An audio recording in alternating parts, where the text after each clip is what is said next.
Peace, peace, peace, peace, and blessings, my love. Grand rising, grand day, golden rising, rich rising, infinite rising, wherever you are in this lovely universe.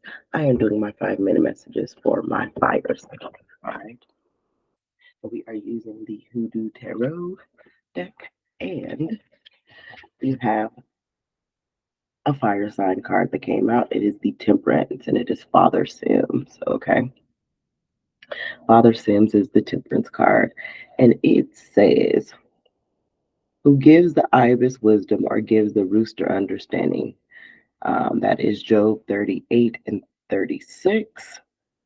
The plant is Peavine. I don't even know what type of plant that is, but anyhow. All right. You have the image of Father Sims, and he is wearing a purple robe, a purple satin robe, which he likes to work in.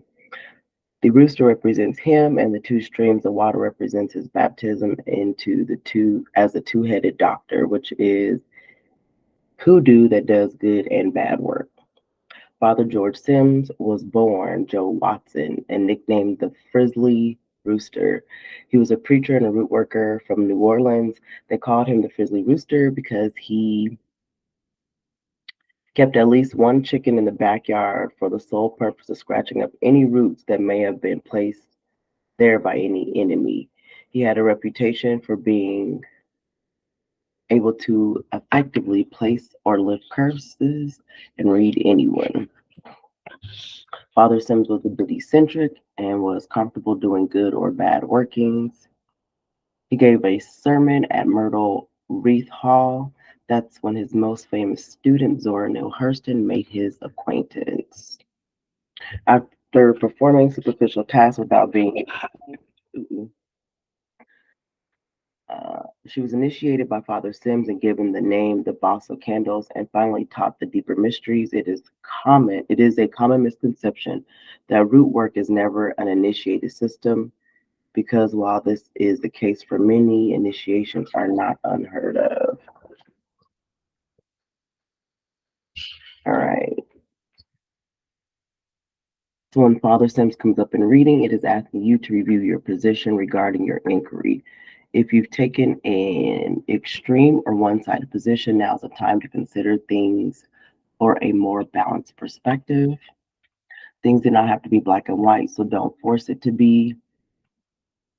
If you have been asked to compromise or cooperate, but you feel resistant to the idea, this card is a good sign that you haven't considered all aspects of the situation. If you've been asked to give someone an answer, don't respond until you feel more centered. To do otherwise may cause deep regret and feelings to be hurt unnecessarily, so try to be fair. If you received this card in a reading, what would be gained by compromising? Is it worth more than the perceived loss? Are you being fair? Sometimes more is less. Extremists never know they're extreme. Peace is priceless. Focus on healing and recovery. An alliance is not such a bad idea. What am I bringing to the potluck dinner?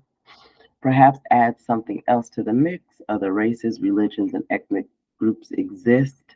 Maybe it's time to learn more about other people, while at the same time learning more about yourself. Yeah, so this card is the Temperance card in a regular deck. So balance out the two.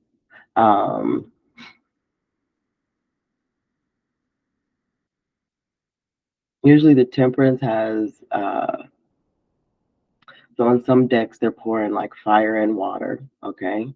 Or they have 1 foot in water, 1 foot on the earth. So it's definitely fire energy, okay?